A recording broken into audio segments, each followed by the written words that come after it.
हाँ जी, आज हम एक्सरसाइज 3.3 करेंगे क्लास 9th का और चैप्टर का नाम हमारे पास है लॉगरिथम। ठीक है, इसका क्वेश्चन नंबर 4 हमने करना है कैलकुलेट द फॉलोइंग।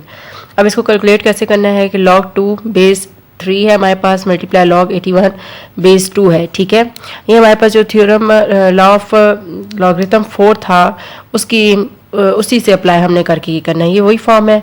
हमने अब इससे क्या करना है कि ऊपर वाले लॉग को अलग-अलग कर देते हैं। ऐसे ऊपर वाला ऊपर ही रहेगा, नीचे वाले को नीचे लिखना है मल्टीप्लाई। इसी तरीके से यहाँ पर भी log 81 डिवाइडेड बाय log 2। ठीक है, अब यहाँ पर देखें तो log 2 और log 2 हमारे पास कैंसिल हो जाएगा। क्या रह गया? log 81 divided by log 3। अब आपने ये चीज़ हमेशा याद रखनी है कि अगर यहाँ 3 है, यहाँ पर जो नंबर होगा वही यहाँ पर होना चाहिए। यहाँ पर 3 है तो यहाँ पर भी 3 होना चाहिए। तो ये क्या बन जाएगा? 3 की पावर 4 डिवाइडेड बाय log 3। अब आपने ऐसे और ऐसे इसको कट नहीं करना, इसके ऊपर पावर है, पहले हमने इसकी पावर को स्टार्ट में ले आना है। ठीक है, जब ये यहाँ पर आ जाएगा तो ये हमारे पास हो जाएगा 4 log 3 डिवाइडेड बाय log 3। अब ये कट होके आंसर हमारे पास 4 आ जाएगा। ठीक है, ये छोटे छोटे स्टेप होते हैं, इनको आपने ध्यान से करना है कि कहाँ पर कटिंग करनी है और कहाँ पर नहीं करनी। हाँ जी, नेक्स्ट हमारे पास है कि log 3 base 5 multiply log 25 base 3। बिल्कुल सेम उसी तरीके से है। सबसे पहले हम यहाँ पर लिखते हैं log 3 divided by log 5 multiply log 25 divided by log 3। ये कट हो जाएगा, यहाँ पर रह गया log 25 divided by log 5। This implies, अब यहाँ पर 5 है तो यहाँ पर भी 5 होना चाहिए। ठीक है, तो हम क्या करेंगे कि log 5 का स्क्वायर डिवाइडेड बाय log 5। फिर आपको कह रही हूँ कि इस तरीके से आपने कटिंग नहीं करनी, पहले इस पे अप्लाई कर देना है लॉ ऑफ लॉगरिथम। जो लॉ है इसका कि पावर अगर ऊपर है तो वो स्टार्ट में आ जाती है। तो ये हो जाएगा 2 log 5 डिवाइडेड बाय log 5। अब इसकी कटिंग करनी है और इसका आंसर हमारे पास 2 आ जाएगा। ठीक है, हाँ जी, नेक्स्ट हमारे पास क्वेश्चन नंबर 5 है। इस एक्सरसाइज का लास्ट क्वेश्चन है। ठीक है, if log 2 is equal to 0.3010 log 3 हमारे पास है 0.4771 एंड log 5 हमारे पास है 0.6990। Then find the value of following. कुछ आपके पास क्वेश्चन होंगे लेकिन आपने ये याद रखना है कि इसमें से सिर्फ और सिर्फ इन्हीं वैल्यूज को हमने यूज करना है। ठीक है, यानी log 2 को यूज करना है, log 3 को यूज करना है और log 5 को यूज करना है। इसके अलावा और कुछ भी यूज नहीं करना। ठीक है, अब यहाँ पर देखें कि log हमारे पास 32 है तो ये हमारे पास इसका सिंपल सा हल ये होता है कि आप इसका एलसीएम ले लें। ठीक है, 32 का लेंगे तो ये 2 1s are 2, 2 6 are 2 8s are 2 4s are 2 2 और 2 1। ठीक है, 1 2 3 4 5 तो ये हो जाएगा log 2 की पावर 5। अब हमने जो लॉ प्रूफ किए हैं उसमें से हमारे पास क्या होता है, अगर आपने लोगों ने अभी तक मेरे लॉ नहीं देखे जो मैंने प्रूफ किए हैं तो मैं लिंक दे दूंगी, आप लोगों ने वो देख लेने हैं। ठीक है, तो यहाँ पर क्या होता है कि जब भी हमारे पास log पावर में होता है तो पावर हमारे पास कहाँ चली जाती है? स्टार्ट में चली जाती है। तो ये हो जाएगा 5 log 2। अब यहाँ पर देखें log 2 की वैल्यू हमारे पास है 0.3010, यहाँ पर हमने पुट कर देनी है। ठीक है, अब ये आपस में मल्टीप्लाई हो रहे हैं। अब हम इसको मल्टीप्लाई करते हैं। हाँ जी, मल्टीप्लाई करने के बाद हमारे पास 1.5050 इसका आंसर आया है। ठीक है, अब नेक्स्ट हमारे पास है log 24। log 24 को भी हम लोगों ने सेम उसी तरीके से करना है। मैं यहाँ पर इसका भी एलसीएम ले लेती हूँ। 2 1s are 2, 2 2s are 4, 2 6s are 2 3s are और 3 1s are। तो यहाँ देखें 3 दफ़ा 2 है और 1 दफ़ा 3 है, तो मैं यहाँ पर लिख देती हूँ। ठीक है, अब ये 3 यहाँ पर मौजूद है तो ये 2 की पावर 3 मल्टीप्लाई 3 आ जाएगा। जब लॉग को हमने अलग अलग करना है तो ये किस में चला जाएगा? प्लस में चला जाएगा ऐसे। अब ये जो 3 है वो स्टार्ट में आ जाएगा।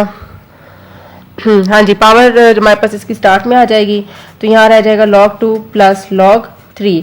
अब ये याद रखिएगा कि ये जो 3 है वो log 2 से मल्टीप्लाई हो रहा है जबकि log 3 से मल्टीप्लाई नहीं हो रहा। ठीक है, तो मैं यहाँ पे लिखती हूँ 3 log 2 की वैल्यू हमारे पास है 0.3010 और log 3 की वैल्यू है 0.4771। इसको मैं सॉल्व कर लेती हूँ। अब हाँ जी, इनको सॉल्व करने के बाद इसको और इसको आपस में मल्टीप्लाई किया तो ये आंसर आया, ये इसी तरह आ गया। इन दोनों को ऐड किया तो 1.3801। यहाँ पर आप देख भी सकते हैं कि कैलकुलेटर पे 1.3801 आया हुआ है। ठीक है, अब नेक्स्ट हमारे पास है, हाँ जी, नेक्स्ट क्वेश्चन हमारे पास है। इसमें यहाँ पर हमारे पास सबसे पहले रेडिकल फॉर्म है। मैं इसको अपनी आसानी के लिए एक्सपोनेंशियल में कर देती हूँ और अंडर मल्टीप्लाई कर देती हूँ। 3 3s are 9 हो जाएगा और 1 को ऐड कर देंगे तो ये हो जाएगा 10/3 और 1/2। अब ये हमारे पास पावर है तो लॉग की प्रॉपर्टी मुताबिक ये स्टार्ट में आ जाएगी। अंदर रह जाएगा लॉग, यानी क्या चीज़ रह जाएगी? log 10/3 1/2। अब लॉग की प्रॉपर्टी अप्लाई कर देते हैं। ठीक है, या लॉ अप्लाई कर देते हैं तो ये 3 आ जाएगा। 1/2 ये हो जाएगा log 2 मल्टीप्लाई 5 माइनस log 3, ठीक है। अब ये हमारे पास क्या हो गया, 1/2 log 2 plus log 5 minus log 3। सबकी वैल्यू हमने यहाँ पर पुट कर देनी है, ठीक है। जब मैंने सबकी वैल्यू पुट की, log 2 की वैल्यू है 0.3010, log 5 की 0.4771, जबकि log 5 की वैल्यू है 6990 और यहाँ पर आ जाएगा माइनस 0.4771। हाँ जी, तो इस सब को मैंने सॉल्व किया तो इसका आंसर हमारे पास आया 0.261, ठीक है। मतलब कि इनको हम दोनों इस दोनों को हमने ऐड किया है, फिर उसके बाद इसमें से जो log 3 है उसको हमने सब्ट्रैक्ट कर दिया है और 2 पर डिवाइड कर दिया है। अब नेक्स्ट हमारे पास क्वेश्चन है log 8 डिवाइड बाई 3। ये आप लोगों ने खुद करना है और मुझे कमेंट में बताइएगा कि इसका आंसर क्या आया है, ठीक है। हाँ जी, अब इसका हमारे पास लास्ट क्वेश्चन का लास्ट पार्ट है log 30।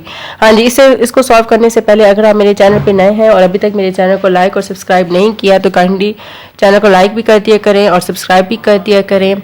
और अगर मेरी वीडियोस आपको अच्छी लग रही हैं तो अपने फ्रेंड्स के साथ भी ज़रूर शेयर कीजिएगा, ठीक है। हाँ जी, अब लास्ट में हमारे पास है log 30। अब 30 का फिर इसी तरीके से हम कर लेते हैं, 2 से डिवाइड, ये हो जाएगा 3 5s और 5 1s। जितने भी हमारे पास आए हैं फैक्टर वो मैं यहाँ लिख देती हूँ, ठीक है। तो log 2 हमारे पास है log 3 आ जाएगा प्लस log 5। log 2 की वैल्यू हमारे पास है 0.3010, log 3 की वैल्यू है 0.4771, जबकि log 5 की है 0.6990। अब मैं इन सब को कर देती हूँ ऐड, ठीक है। ऐड करने के बाद मैं आंसर लिखती हूँ। हाँ जी, तो ये इसका आंसर आया 1.4771, ठीक है। तो इस तरीके से आप लोगों ने सॉल्व करना है। बेसिकली मकसद मेरा ये था इधर आपको कि ये इनको फैक्टर कैसे बनाने हैं और 2 और 3 और 5 को यूज़ कैसे करना है, ठीक है। और अगर कैलकुलेशन में कोई मिस्टेक आ रही हो, कैलकुलेशन वगैरह में अगर कोई मिस्टेक आ रही हो तो हर कैलकुलेटर में कोई ना कोई एरर होता है जिसकी वजह से ये दे रहा होता है, ठीक है। तो आप अपने मेथड को ज़रूर इसमें से फॉलो कीजिएगा और उसके बाद आप लोगों ने आंसर मैच कर लेने हैं, ठीक है। तो जस्ट इस बाद आप लोगों ने आंसर मैच कर लेने हैं, ठीक है। तो जस्ट इस तरीके से हम लोगों ने करना है और कमेंट बॉक्स में मुझे ज़रूर बताइएगा कि आपको वीडियो कैसी लगी, ठीक है।